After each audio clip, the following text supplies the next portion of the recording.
26 წლის წინანდელი საეტაპო მიღწევა საქართველოს ისტორიაში ქართული ოცნების რეჟიმმა ერთი ხელის მოსმით ჩამოშალა. ევროპისკენ სვლის ნაცვლად ეგრეთ წოდებულმა ხელისუფლებამ დასავლეთისგან იზოლაცია კიდევ უფრო გააღრმავა. ოცნებამ ევროსაბჭოს საპარლამენტო ასამბლეაში მუშაობა შეაჩერა, მაგრამ მას შემდეგ რაც პასემ მას პოლიტპატიმრების გათავისუფლება და ახალი არჩევნების დანიშვნა მოსთხოვა. გარდა ამისა, უპრეცედენტოდ მწვავე რეზოლუციით გააკრიტიკა და ყველა უფლებაც ჩამოართვა. ქართული ოცნების მხარეს კი მთავარი დასამახსოვრებელი დოკუმენტი იყო განცხადების ფურცელი პასეში მუშაობის შეჩერების შესახებ, რომელიც თეა წულუკიანმა წაიკითხა. ეგრეთ წოდებულმა დეპუტატმა, რომელმაც კარიერა სტრასბურგში ხანგრძლივი მუშაობით დაიწყო. ლუკა ხაჩიძე მუშაობს თემაზე, ის გვერდება პირდაპირ ეთერში.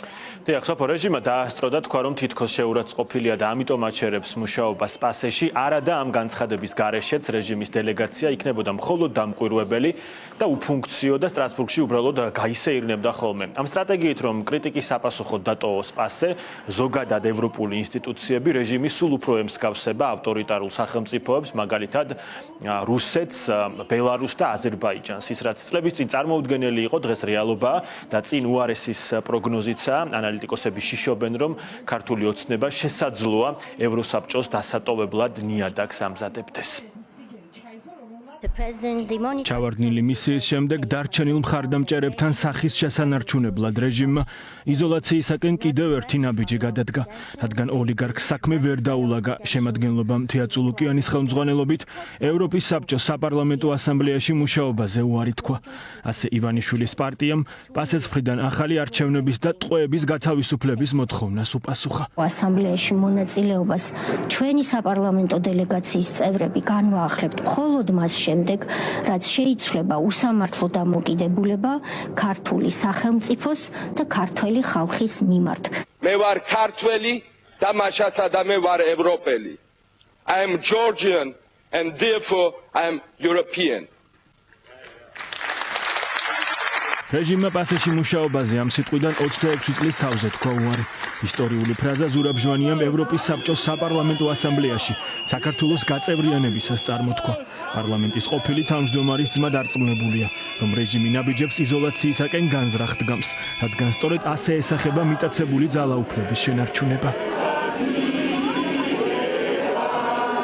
ყველაფერს ერთი ადამიანი განარჩენები უბრალოდ აღასრულებენ მის ნებასუდველს. ამ ადამიანმა გადაწყვიტა, რომ ქვეყანა წაიყვანოს სრული იზოლაციისკენ, დემოკრატიული სამყაროდან იზოლირებას ცდილობს და დამსგავსოს ეს ქვეყანა ბელორუსიას, რუსეთს, სამხრეთ კორეას და იყოს ერთპიროვნული მმართველი და ბატონ პატრონი ამ ქვეყნის. ეს არის მისი მიზანი. ზურაბჟვანია საეტაპო სიტყვიდან 26 წელს საქართველოს პასეს დარბაზში მხოლოდ ნეგატიურ კონტექსტში განიხილავდნენ და რადგან სიტუაცია რეჟიმისთვის უიმედო იყო, ოლიგარქის გუნდში ბოიკოტის რეჟიმზე გადასვლა მოიფიქრეს. ასამბლეაში დარჩენის შემთხვევაში წულუკიანს და სხვებს სხდომებზე დასწრება სიმბოლურად მოუწევდათ ხმის მიცემის და სხვა პროცესებში მონაწილეობის გარეშე. პასემ რეჟიმის შემადგენლობას უფლებამოსილება შეზღუდული პირობებით მიანიჭა. თუ ახალი არჩევნები არ იქნება და რეჟიმის ტყვეები ციხეებს არ დატოვებენ, მაშინ მომდევნო ნაბიჯი მათი მანდატების გაუქმება იქნება. სუვერენიტეტში ჩარევა და სუვერენიტეტის მიმართ საფრთხე არის ის, რასაც რუსეთი გიკეთებთ, რაც გაგიკეთათ 2008 წელს, როცა თქვენი ტერიტორიის ნაწილის ოკუპაცია მოახდინა და უნდათ რომ გაქციოთ ბელარუსად. როცა უკუსლაზე ვსაუბრობთ, მე ეს ყველაფერი ნანახი მაქვს. ნანახი მაქვს 2013 წელს, როცა იანუკოვიჩმა ევროკავშირში ინტეგრაციისგან უკან დაიხია. მე ნანახი მაქვს პროტესტი და ეს უკანონო დაკავებები. ჩვენს ყოლია ჟურნალისტები ციხეში და გამოგვივლია ეს ჩვენ გვითხრეს, რომ არ არსებობს პოლიტპატიმრები და არ არის სასტიკი თავდასხმა ქართული ოცნების ხელისუფლების მოწინააღმდეგეებზე. რა სახელია ქართული ოცნება? ქართველებისთვის ეს უფრო ქართულ კოშმარს გავს. მათი წარმომადგენლები ამბობენ, რომ ადამიანებზე ძალადობა არ ყოფილა. შეხედეთ ამ ფოტოებს. დამსხვრეული სახეები და მოტეხილი ძვლები. საქართველოში ხელისუფლების მოწინააღმდეგეების მიმართ იყო ძალადობა. ბატონ ივანიშვილს ბრიტანეთში უზარმაზარი ქონება აქვს და იმედი მაქვს, რომ ჩვენი მთავრობა ამას გააცნობიერებს. დარწმუნებული ვარ, მასზე ზეწოლა იქნება. პასედან კრიტიკაზე რეჟიმის პასუხი ტრადიციული თავდასხმა. ორგანიზაცია, რომელსაც 2013 წელს ივანიშვილმა მიმართა და ოცნება თავს იწონებდა, ეგრეთ წოდებულმა პრემიერმა დღეს უფუნქციოდ გამოაცხადა. ამწუხაროდ პასე ევროსაბჭოს საპარლამენტო ასამბლეა არის ევროპარლამენტზე ბევრად უფრო სუსტი სტრუქტურაც კი. ასეთ პირობებში ჩვენთვის რაიმე განსაკუთრებული დანაკლისი ვერ იქნება პასეს მუშაობაში არ მონაწილეობა. კრიტიკულ რეზოლუციას მხარი პასეს თითქმის სრულმა შემადგენლობამ 114-მა დეპუტატმა დაუჭირა მხარი.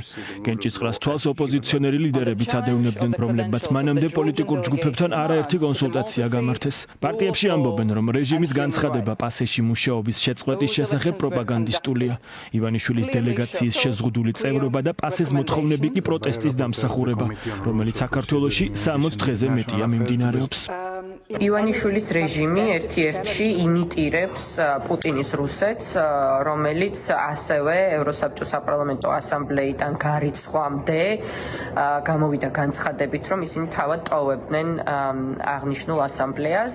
ოფიციალურად გაჩნდა მოთხოვნა ახალ არჩევნების ჩატარებასთან დაკავშირებით, რაც ხაზს უსვამს, რომ ქართული ოცნება არალეგიტიმურია და არჩევნები უნდა ჩატარდეს ახლიდან, იმისათვის, რომ ლეგიტიმური წარმომადგენლობა იქნება ეს ევროსაბჭო თუ სხვა საერთაშორისო ინსტიტუციები გქონდეს საქართველოს.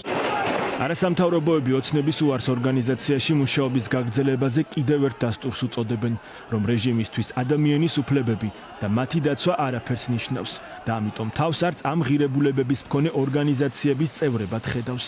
ოცნების გადაწყვეტილება გააკრიტიკა პასეს პრეზიდენტმაც და რეჟიმის რეაქციას კრიტიკულ რეზოლუციაზე დიალოგისათვის საფრთხის შემცველი უწოდა. ეს განცხადება, რომ მუშაობას წყვეტს ქართული ოცნება ევროსაბჭოს საპარლამენტო ასამბლეაში არის უბრალოდ ბაქიბუქობა, იმიტომ რომ ევროსაბჭოს საპარლამენტო ასამბლეამ ამ რეზოლუციით თავად დააკისრა სანქციები ქართული ოცნებას და ძალიანაც რომ მოინდომონ ვერ იმუშავებენ. ყალბებული არჩევნების შემდგომ ივანიშვილის დელეგაციას აღიარების პრობლემა შეექმნა, იმიტომ რომ არჩევნები გაყალბდა, იმიტომ რომ ძალადობა იქნა გამოყენებული მანიფესტანტების მიმართ და საქართველოს სახელმწიფოს ძალიან ბევრი პრობლემა აქვს დემოკრატიული სახელმწიფოს კუთხით. კრიტიკული რეზოლუციის და რეჟიმის უპრეცედენტო გადაწყვეტილების ფონზე საქართველოში ევროპის საბჭოს ადგილობრივი და რეგიონული ხელისუფლების ორგანოთა კონგრესის საპრეზიდენტო დელეგაცია ჩამოდის. შემადგენლობამ სპეციალურ განცხადებაში უკვე დააზუსტა, რომ ვიზიტი ოცნების ლეგიტიმაცია არ იქნება და მიზანი არჩევნების შემდეგ ქვეყანაში შექმნილი ვითარების შეფასებაა.